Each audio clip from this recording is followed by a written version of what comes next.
الحمد للہ رب العالمین، الصلاۃ والسلام علی سید المرسلین، اما بعد فاعوذ باللہ من الشیطان الرجیم، بسم اللہ الرحمن الرحیم۔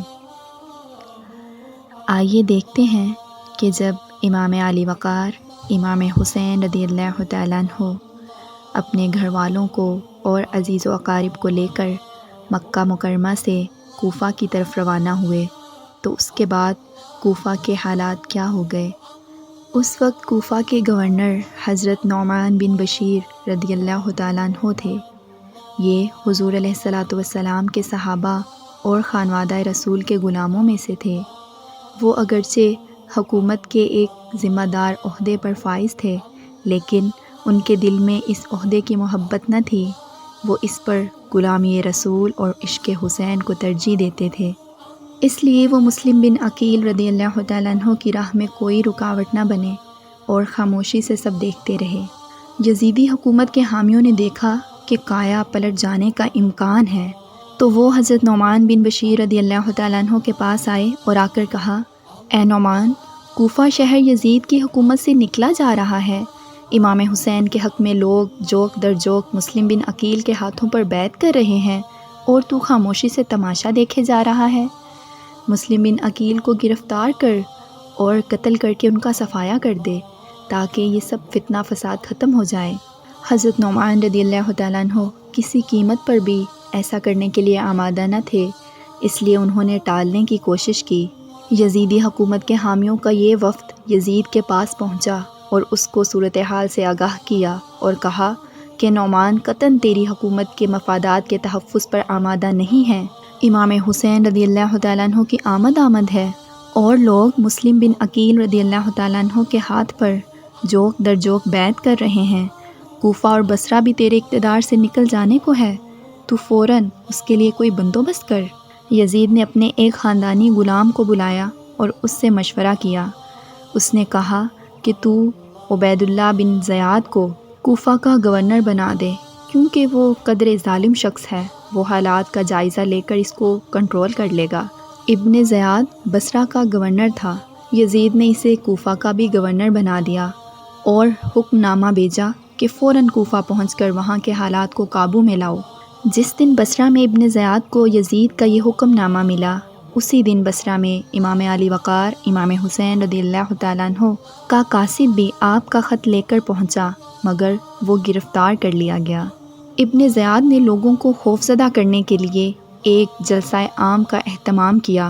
جب لوگ اکٹھے ہو گئے تو وہ اونچی آواز میں گرجا، اے لوگو، مجھے پہچاننے کی کوشش کرو، میں خونخوار سفاک کا بیٹا ہوں، ایک ظالم اور جابر کا بیٹا ہوں۔ میرا باپ سفاک تھا اور میں بھی سفاک ہوں۔ جو شخص یزید کی بیعت اور حکومت سے روگردانی کرے گا اور امام حسین رضی اللہ تعالیٰ عنہ اور مسلم بن عقیل کی بیعت کرے گا، میں اس کے ٹکڑے ٹکڑے کر دوں گا۔ پھر اس نے اس قاصد کو بلایا جو امام حسین رضی اللہ تعالیٰ عنہ کا خط لے کر آیا تھا۔ مجمع عام میں کھڑے ہو کر تلوار بے نیام کر کے اس قاصد کا سر قلم کر دیا اور خود کوفہ کی طرف روانہ ہو گیا۔ جب وہ کوفہ پہنچا تو اس نے اپنا لباس تبدیل کر کے حجازی لباس پہنا، چہرہ کپڑے میں چھپا لیا تاکہ لوگوں کو غلط فہمی ہو کہ امام حسین رضی اللہ تعالیٰ عنہ آ گئے ہیں۔ پھر وہ مغرب اور عشاء کے درمیان کوفہ میں داخل ہوا۔ اس وقت لوگ حضرت امام حسین رضی اللہ تعالیٰ عنہ کی آمد کے منتظر تھے اور حسرت بری نگاہوں سے ان کی راہ دیکھ رہے تھے۔ جب شام کے اندھیرے میں عبید اللہ ابن زیاد چہرے پر کپڑا ڈالے آیا تو لوگ غلط فہمی کا شکار ہو گئے۔ انہوں نے سمجھا کہ شاید امام علی وقار امام حسین رضی اللہ تعالیٰ عنہ آ گئے ہیں۔ لوگ جوک در جوک اس کے پاس آنے لگے۔ کوفہ کے گلی کوچوں میں آوازیں بلند ہوئی، اے ابن رسول صلی اللہ تعالیٰ علیہ وآلہ وسلم، آپ کی آمد مبارک ہو۔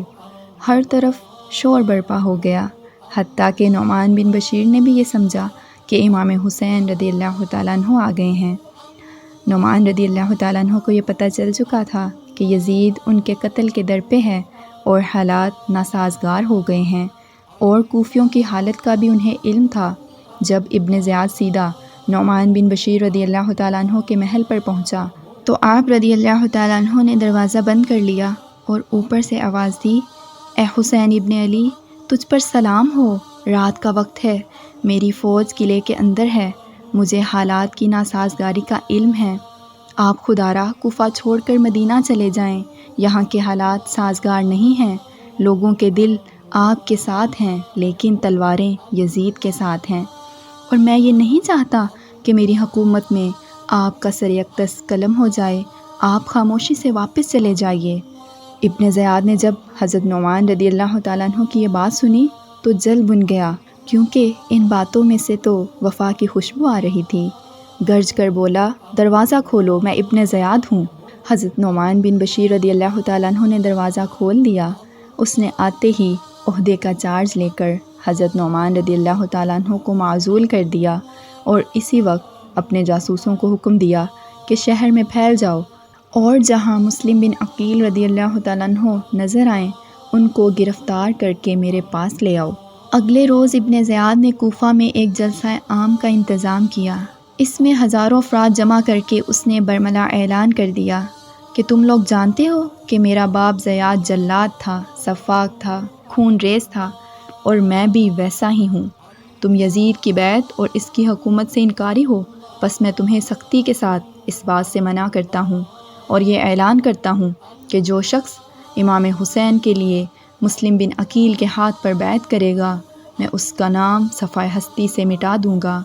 میں تم سب لوگوں کے نام بھی جانتا ہوں اور تمہاری شکلیں بھی پہچانتا ہوں اور تمہارے خاندانوں سے بھی واقف ہوں۔ اس کی اس ہیبت ناک گفتگو کے نتیجے میں وہ ہزاروں کوفی جو حضرت علی رضی اللہ تعالیٰ عنہ اور امام حسین رضی اللہ تعالیٰ عنہ کی حمایت اور غیر مشروط وفاداری کے علمبردار تھے، وہ اپنی بزدلی کی وجہ سے پیچھے ہٹ گئے اور بہت سے لوگ خوف کے مارے چھپ گئے۔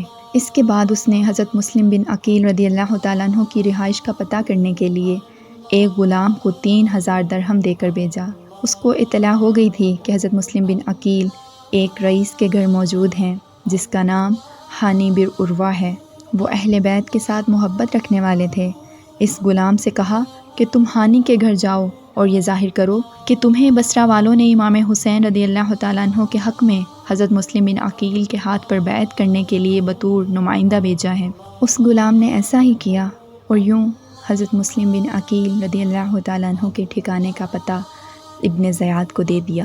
ابن زیاد نے اگلے روز ہانی بن عروہ رضی اللہ تعالیٰ عنہ کو بلایا اور کہا کہ ہانی، تم جانتے ہو کہ میرے باپ زیاد بن صفوان نے کوفہ میں ایک شخص کو بھی خاندان نبوت سے محبت کرنے والا نہیں چھوڑا، تیرے سوا سب کو ختم کر دیا تھا، اور تجھ پر احسان کرتے ہوئے میرے والد نے تجھے معاف کر دیا تھا، لیکن آج اسی اہل بیت کی محبت میں بنو امیہ کی دشمنی کما رہے ہو اور بنو امیہ اور یزید کے دشمن کو اپنے گھر میں پناہ دے رہے ہو۔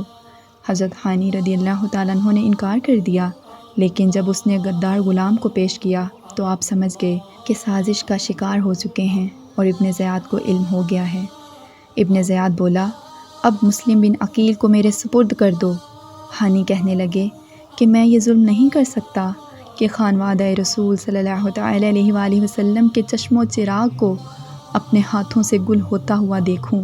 وہ حضرت ہانی رضی اللہ تعالیٰ عنہ سے بدتمیزی کرنے لگا۔ ہانی چونکہ کوفہ کے رئیس تھے اس لیے ان کے قبیلے کے ہزاروں افراد تلواریں لے کر نکل آئے، اس خیال سے کہ ہانی قتل کر دیے گئے ہیں۔ امام حسین رضی اللہ تعالیٰ عنہ کے نمائندے مسلم بن عقیل رضی اللہ تعالیٰ عنہ بھی تلوار لے کر میدان میں اتر آئے۔ بعض روایات میں 4000 تعداد آئی ہے، لیکن بعضوں نے 14000 کی تعداد بیان کی ہے۔ یہ حضرت مسلم بن عقیل رضی اللہ تعالیٰ عنہ کی قیادت میں ابن زیاد کے قلعے پر حملہ آور ہو گئے۔ شام تک ابن زیاد نے تیروں کی بارش کی، اتنا پتھراؤ کیا، اتنا ظلم و ستم کیا کہ 14000 افراد میں سے مغرب کے وقت تک کم و بیش 500 کوفی حضرات مسلم بن عقیل رضی اللہ تعالیٰ عنہ کے ساتھ رہ گئے اور باقی سب لوگ بزدلی کے سبب ان کا ساتھ چھوڑ گئے۔ آپ رضی اللہ تعالیٰ عنہ نے نماز مغرب کی نیت باندھی۔ 500 کوفی آپ کے پیچھے نماز پڑھ رہے تھے۔ جب آپ نے سلام پھیرا اور پلٹ کر دیکھا تو ان 500 کوفیوں میں سے ایک شخص بھی نہ تھا۔ اندھیری رات میں ظالم اور بے وفا لوگ حضرت مسلم بن عقیل رضی اللہ تعالیٰ عنہ کو تنہا چھوڑ کر گھروں کو واپس چلے گئے۔ آخرکار حضرت امام مسلم رضی اللہ تعالیٰ عنہ تھک کر ایک دروازے پر چپکے سے بیٹھ گئے کہ چلو دیوار سے ٹیک لگا کر رات کی کچھ گھڑیاں بسر کرتے ہیں۔ اچانک دروازہ کھلا اور گھر کی مالکہ نے جھانکا اور کہا، اے بھائی، آپ کون ہیں اور اس وقت میرے دروازے پر کیوں بیٹھے ہیں؟ فتنے کا زمانہ ہے، سرکاری پہرے دار پھر رہے ہیں، کوئی آپ کو گرفتار کر کے لے جائے گا۔ آپ رضی اللہ تعالیٰ عنہ فرمانے لگے، میں مسلم بن عقیل ہوں، سارا دن صبح سے شام تک جہاد کرتا رہا ہوں اور بھوکھا پیاسا ہوں، جسم تھک کر چور چور ہو چکا ہے، مجھے صرف رات کی چند گھڑیاں آرام کر لینے دو۔ وہ نیک بخت خاتون بھی اہل بیت سے محبت کرنے والی تھی اور دل میں محبت چھپائے ہوئے تھی۔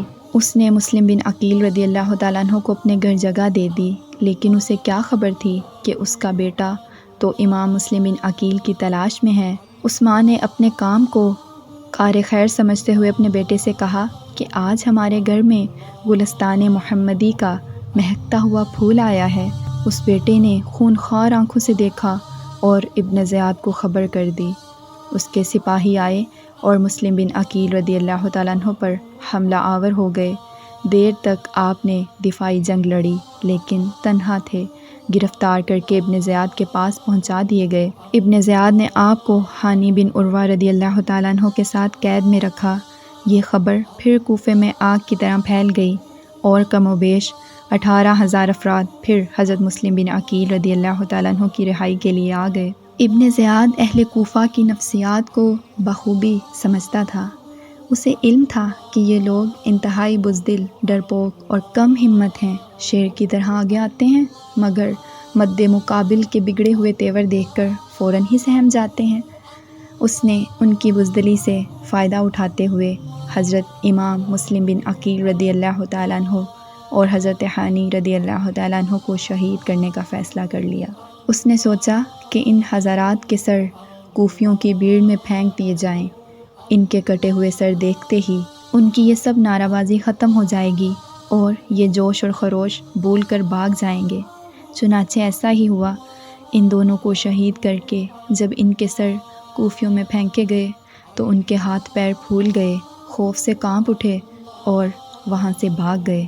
پھر امام حسین رضی اللہ تعالیٰ عنہ کے سفیر امام مسلم بن عقیل رضی اللہ تعالیٰ عنہ کے چھوٹے صاحبزادوں کو، جو ابھی معصوم بچے تھے، حضرت محمد اور حضرت ابراہیم، انہیں بھی گرفتار کر لیا گیا اور بے دردی سے شہید کر دیا گیا۔ کس شقی کی ہے حکومت، ہائے کیا اندھیر ہے، کس شقی کی ہے حکومت، ہائے کیا اندھیر ہے، دن دہاڑے لٹ رہا ہے کاروان اہل بیت، گھر لٹانا جان دینا کوئی تجھ سے سیکھ جائے، گھر لٹانا جان دینا کوئی تجھ سے سیکھ جائے، جان عالم ہو فدا اے خاندان اہل بیت۔ یعنی یہ کس بدبخت کی حکومت ہے، یہ کیا ظلم ہے کہ دن میں ہی اہل بیت کا قافلہ لوٹا جا رہا ہے۔ حق کی راہ میں اپنی جان دینا اور اپنا سب کچھ لٹانا کوئی آپ سے سیکھے، اے اہل بیت کے خاندان، آپ پر سارے جہاں کی جان فدا ہو۔ وآخر دعوانا ان الحمد للہ رب العالمین، والصلاة والسلام علی سید المرسلین۔